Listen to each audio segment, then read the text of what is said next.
Hello Soul! Welcome back to my channel. This is my channel. I'm from Japan, Kabayan Gemini. This reading is for you, January 19 to 25, 2025. Maraming salamat muna sa mga subscriber, new subscriber, cross-watcher, at sa mga bagong pasok dyan. Welcome na welcome kayo sa bahay ni Ate Aimee. Salamat din sa nakataba ng puso ninyong mga comments at sa mga nagpa-personal reading. Maraming salamat po. Kung gusto nyo na energy lang talaga, ang gusto nyo makuha natin, all the details para sa personal reading ay nasa baba ng video na ito. Ay, may pupo. Iba ang general reading at ang personal reading.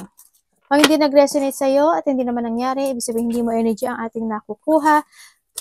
May ahas, oh. Nakita ko ahas. Nangyayari or mangyayari pa lang. Use your own intuition, lawakan natin ang ating isipan.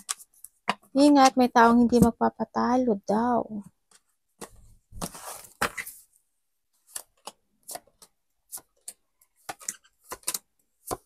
Wow. Wawawi.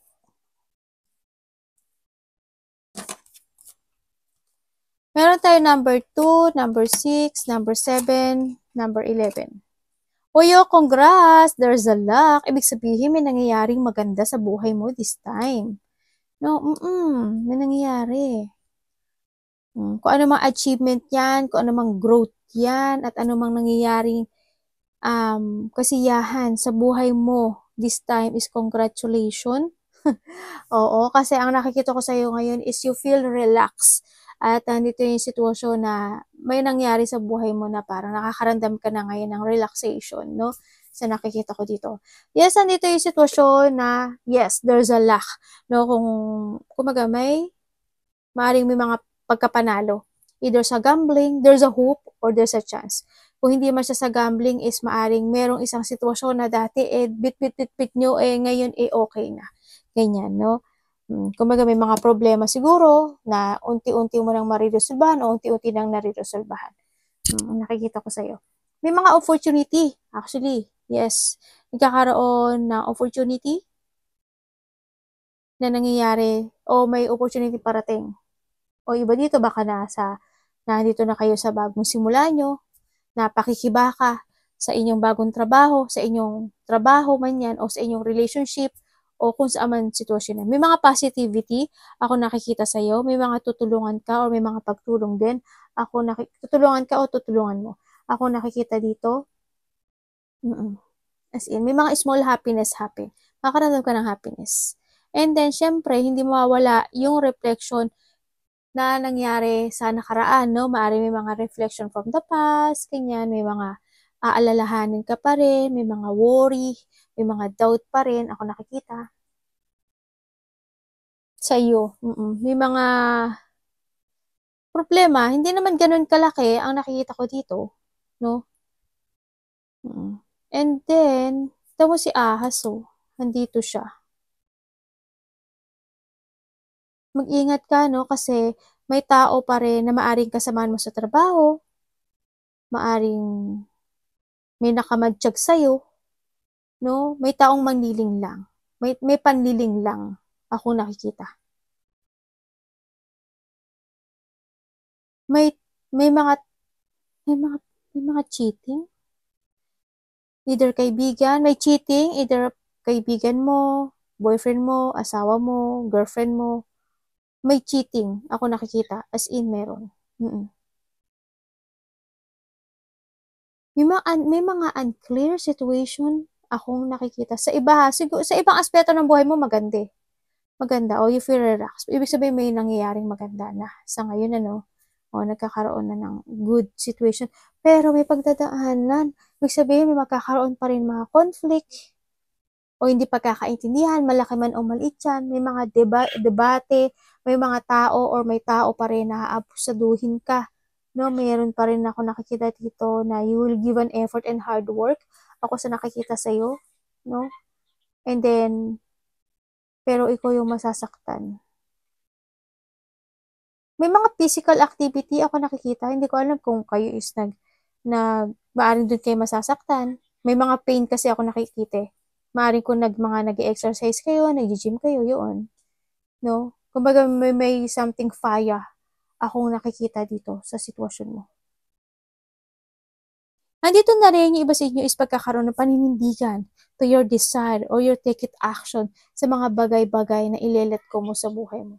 Andun na yung letting go with something. Sige natin. Ay, okay.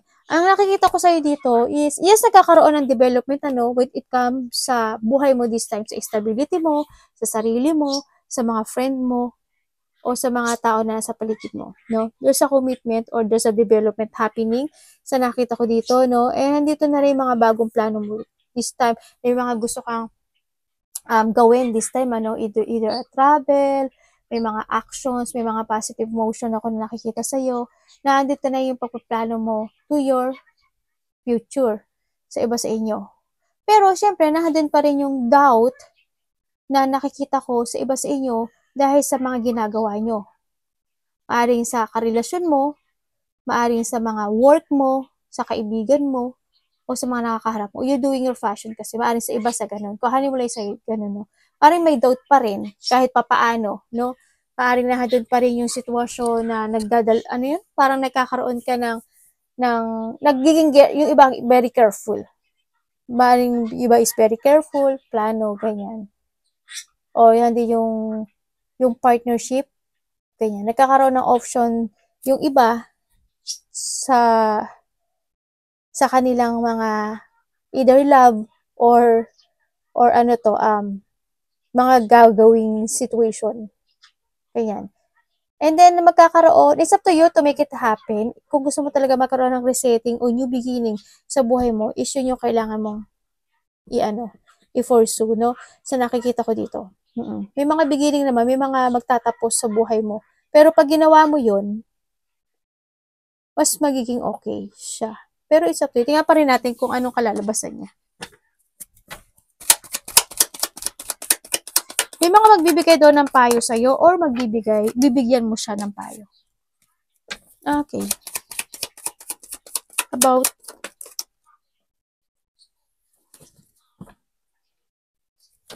and then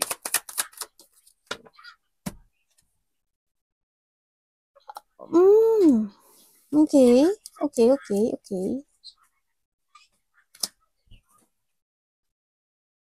Yung iba sa inyo, there's a commitment ako nakikita, pero ang nakita ko hindi kayo pwedeng ikasal.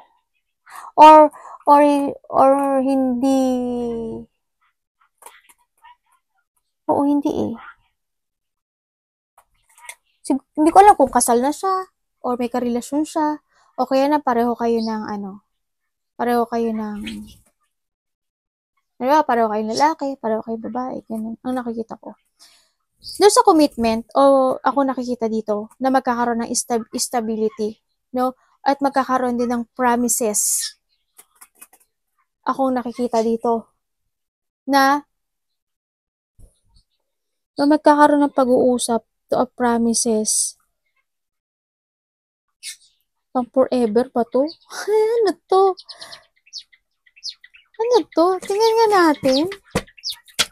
Parang may mga ngako sa'yo. Ay. Tapos na to. Tingnan natin.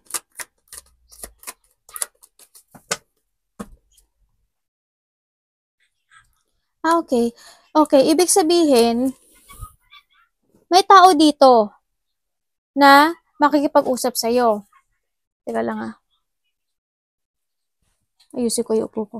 May tao na makikipag-usap sa'yo. And then sasabihin niya, or vice versa tayo, and then sasabihin niya, is maaaring itong tao na to, is maaaring napagod ka sa kanya, o kaya ito yung tao na umalis sa'yo, o kaya inalisan ka, tapos babalik siya sa'yo, then makikipag-usap sa'yo. Maaaring nagkaroon kayo ng separation nitong tao to, o hindi kayo nagkaintindihan, Ganyan. Kasi handin yung pangakong napako sa nakita ko dito. Para na handin yung sitwasyon kakausapin kanya to recover or to develop again yung situation yung dalawa. Sa nakikita ko dito. Yun.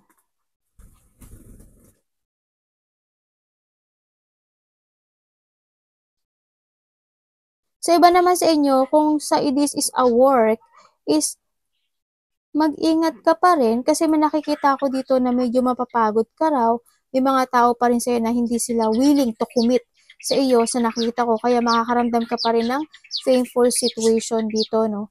Sa nakita ko dito. Pero andun pa rin naman yung pagiging active person mo sa nakita ko dito. May makikipag kasundo sa'yo, pero hindi rin. Pero okay lang yun. Pero makakaramdam ka pa rin daw ng ano. Expect the unexpected. Hindi naman kayo lahat to eh. Kasi general nga siya, di ba? Expect the unexpected situation. Either may babalik, or may tao na makakainitan mo ng ulo, o hindi kayo magkakasundo. Malaki man o maliit yan, no? Yung iba dito, maaring malilito ka lang. Ganyan. Kasi makakakaroon ka ng option. Yung iba dito, maaring makakaramdam ka lang ng you feeling hurt or hopeless sa isang bagay. Yung iba dito, maaring madidisappoint ka sa kausap mo. Ganyan. Hindi naman lahat kayo is pare-pareho. Iba-iba kayo ng situation. General nga eh. Diba? Yung iba dito is makakaramdam ka lang ng sadness. Diba? O kaya may mga trauma lang na nangyari. Ganyan. O kaya iba dito is separation. Ganyan. Depende sa situation nyo.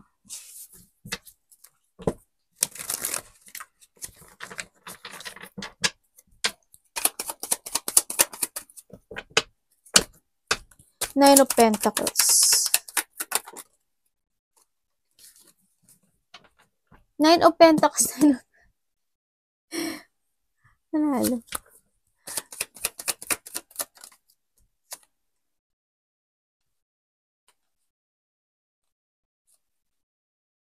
Sino ko nga to?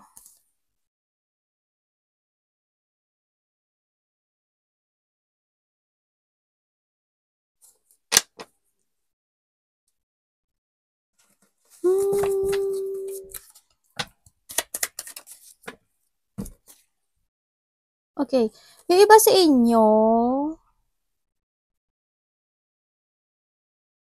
nga natin to, pareho naman siya. Okay. May nakikita ko dito na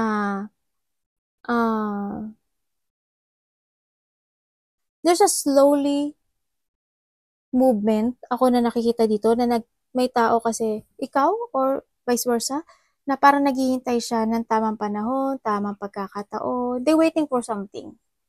They patiently waiting for a positive happening sa buhay niya, sa nakikita ko dito. Ganun. Hindi siya ganun nagmamadali eh. Ano siya, slowly lang siya. Pero, hando siya sa, willing naman siya maghintay na magkakaroon ng positive outcome do sa ginagawa niyang ito, no? Ganyan. Iba naman sa inyo, handito kayo sa sitwasyon na nyo na medyo hindi mo alam kung saan talaga yung gusto mong gawin na direction sa buhay mo o yung mga gusto mong gawin na fashion, ganyan. Yung mga gusto mong umpisahan, yan. Maring nalilito kayo sa nakita ko dito at hindi mo alam kung saan yung direction na yun. Maring nagkakaroon pa kayo ng you try to develop pa mismo o improve yung sarili nyo o yung sitwasyon na yun, ano, o kaya iba sa inyo is ina-analyze nyo pa, pina-progress nyo pa, at yung iba maaaring nagkakaroon pa ng strategizing dun sa isang sitwasyon mo sa buhay mo. Merong may mga ganun ako nakikita. Iba dito parang may hinihintay kayo eh. Parang may paghihintay rin ako nakikita. Pero hindi yung ano mo yung determination mo, yung pagpapasya mo na maghihintay ako kahit kailan. Ganyan. Hindi yung patient, energy sa nakikita ko. Pero kung nawawala kayo sa direction nyo, at hindi pa kayo makapag-decision, pero it's up to you If you want na talaga na positive happen sa buhay mo, kailangan mo mag-action. Dito. Bakit nandito si Three of Cups? Ay, devil!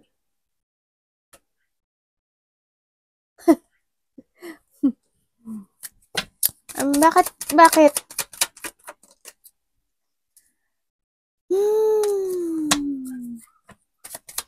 May tao na hindi nagiging masaya sa'yo, or ikaw ang hindi nagiging masaya.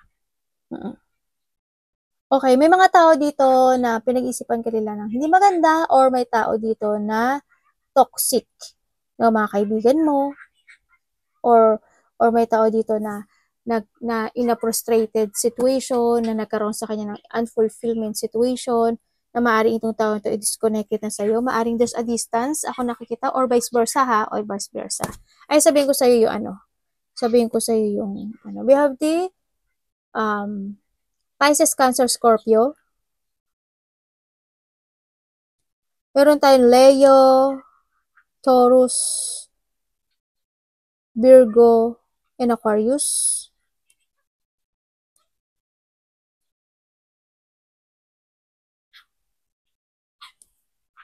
Capricorn. Earth and Capricorn. Pero dito kasi puro fire to eh. Kung tutusin, lahat kasi nandito yung energy eh. Nandito yung energy lahat. Meron ditong kaibigan. Mga kaibigan mo na hindi nagiging totoo sa'yo.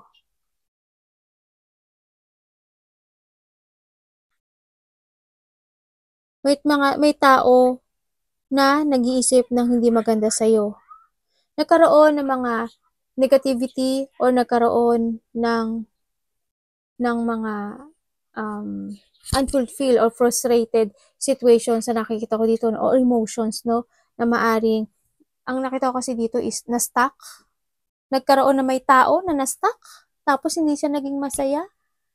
Yun, na-stuck siya, tapos ikaw or your friend, parang nakita ko dito, parang na-stuck siya sa isang, hindi ko alam kung in what way yung pagka-stuck niya sa nakikita ko dito.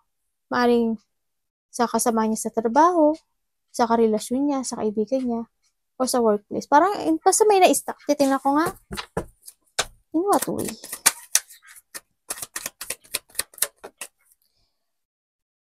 Parang nagkaroon ng mga pagsisisi eh. Parang nahandi yung disappointment dun sa sitwasyon na yun. Dahil na-stuck siya dun. May mga pinagsisisihan, may mga regret, may mga failure. Nagkaroon ng pagpapabaya. Actually, kaya din siya na-stuck doon sa sitwasyon na yun, no? Parang hindi niya pinukusan kasi yung isang bagay sa buhay niya. Ganyan. And then, may mga tao naman din na, ikaw or vice versa, may mga tao na they willing to give an effort, may mga tao na gusto niyang may nagbibigay ng love and support dito sa tao na to, sa nakita ko sa kanya. Maaaring ikaw or vice versa. Ganyan. Ganyan. Sa tingin ko tapos na to eh. Tapos na to. Kasi andito na si Two of Cups eh. Tapos na siya. Pero, tapos na siya. Yes, it's happen na to. Tapos na.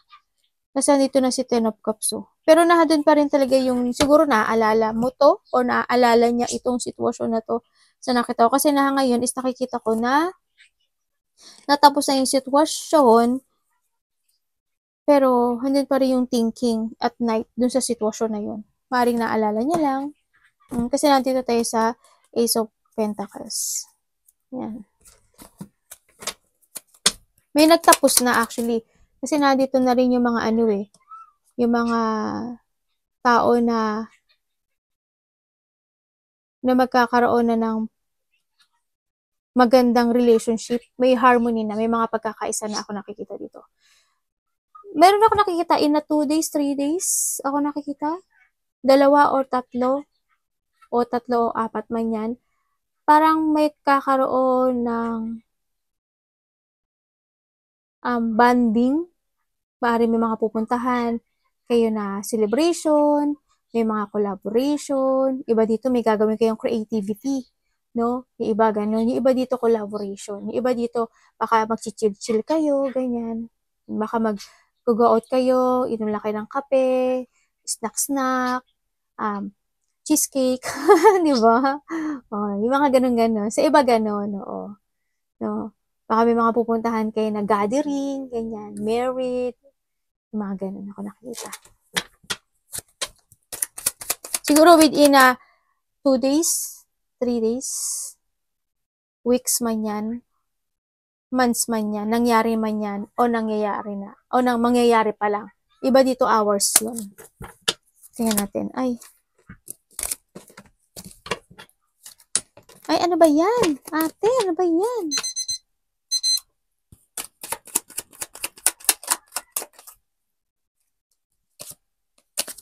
Learn from the past daw, ha.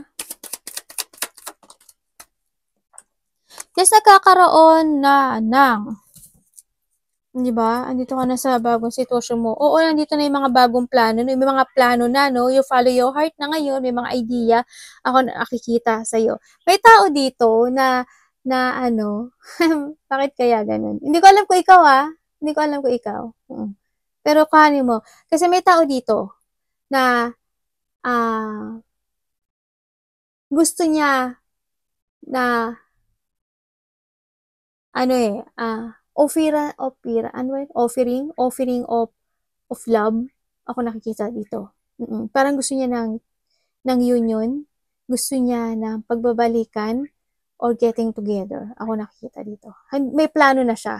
Kumbaga, handun yung plano na yon na nasa isip niya. Kasi there's an attraction ako nakikita dito eh. Parang hindi siya gagawin ko ang lahat. Mari kasama mo sa trabaho to? O dati mo na siya kakilala? May offering of love ako nakikita dito. May offering of getting together. Para may gustong mag-sorry at gustong mag-umpisang muli. Sa nakita ko, naghihintay siya actually no? Parang kakausapin ka niya. Parang gusto niya uli na magkakaroon ng resetting. Pero nakita ko dito, andito si Devil ay magkakaroon ng distraction sa inyong dalawa. May gagambala. May ahas nga. Ano mangyayari sa Four of Wands na to? Kailangan ganun yung baraha mo. Sumatalampon. Ay.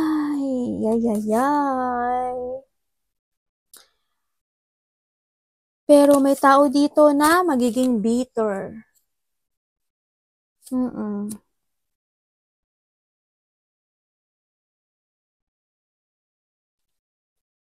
May tao na ano lang siya, tatahimik lang siya.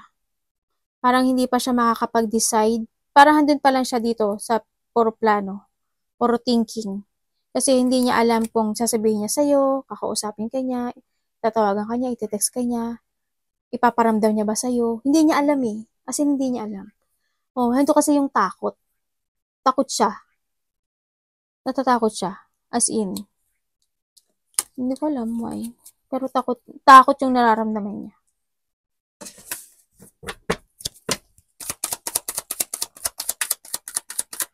Maaaring itong tao ito is naging makasarili siya. No? Pero nakikita ko sa niya is pagiging stagnant. Ando siya sa sitwasyon na natatakot siya kasi natatakot siya because na from the unknown situation sa nakita ko dito. Siguro kapag nag-decide siya, baka hindi na maging maganda yung resulta. Kaya ganun yung pagdadoubt na lang niya sa sarili niya.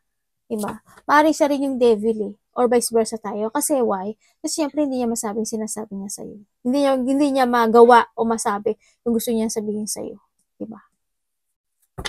Kaya nai-stuck siya ngayon. Nai-stuck na siya ngayon.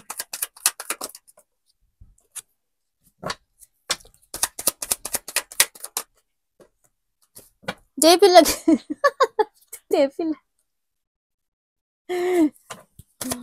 Hello, Devil. Talagang gusto mo talaga showy ka ha. Masyado kang showy sa amin. Okay, ingat ka kasi may mga kaibigan ka na devil type, no? Meron tao dito na nag-iisip sa'yo about a fashion, no? Tao na ang nasa utak niya lang is temptation, sex, ganyan, no? At may taong may masamang balak or may masamang pag-iisip para sa'yo, no? Ingat lang din. There's a friend situation to. So, nakikita ko dito. Iba dito kasama nyo sa trabaho to. Iba dito is may mga bago kayong magiging kakilala, kaibigan na maaaring isa siya sa mag-iisip sa'yo ng hindi maganda. Ganun. O kaya maaaring kasama mo na to sa trabaho noon pa. Tapos nagkita lang kayo ulit. Ganun. Iba naman sa inyo, oo, yun na nakita ko eh.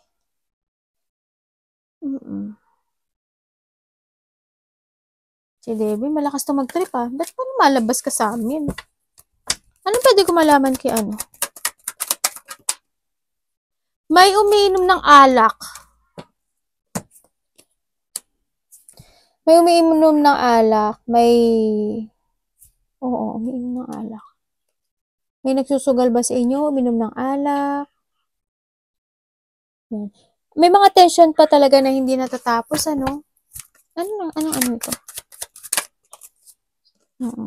May tao dito na sobrang stress, depressed, there's an anxiety. Ako nakikita dito, no? May tao na sa sad. Kasi para sa kanya, hindi pa tapos yung sitwasyon na yun. Parang nandun siya sa sitwasyon na natrap siya doon sa nakita ko dito. Maybe your friend, or ikaw, or karelasyon, no? Yun ang nakita ko. Na parang nandun pa rin siya sa sitwasyon na natrap siya. Na-stress siya eh. Nag-aalala siya eh. Kasi hindi niya alam kung mag-a-action siya o hindi eh. Dito.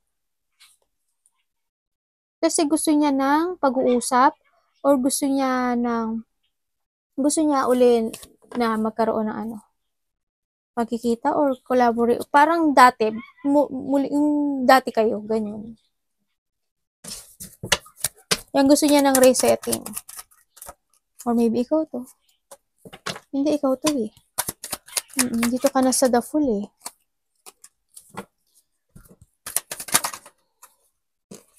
Tapos na to? Yes, tapos na daw. Okay, this na nagkakaroon ka na ng resetting, no? Yes, na there's a new beginning. Ako nakikita sa'yo, nagkakaroon ng you're starting fresh, andito na rin yung, alam mo na rin sa sarili mo, yung katotohanan na gusto mong gawin sa buhay mo. May malalaman ka daw na katotohanan, ang sinasabi dito. May nalaman ka daw katotohanan. May tao na makikipag-usap or there's a reconciliation. Ako nakikita dito kasi gusto niya uli kayo mag-umpisa ng bagong kayo at gusto niya ng reconciliation. No? I want to fight my feelings sa'yo. Hindi ko alam kung saan direksyon ako pupunta. Pero ang sinasabi niya rin dito is gusto na niyang kumawala sa sitwasyon na meron siya ngayon. Siguro feelings, ganyan. Feelings na nararamdaman niya kasi nagkakaroon siya ng deep wound dito sa sitwasyon or a painful situation. Kaya nagkakaroon siya ng delay. Andito yung sitwasyon na gusto na niyang i-release yon sa nararamdaman niya, no? Sa nakita ko. Kumbaga ngayon kasi is nagkakaroon siya ng self-limiting sa sarili niya. Na-stuck kasi siya, di ba sabi ko sa iyo kanina, na-stuck siya. Kaya medyo magulo yung isip nitong tao na to or vice versa tayo. Pero gusto kanya kausapin. Kasi gusto niya ng dandadan. Kasi makipagbalikan sa'yo.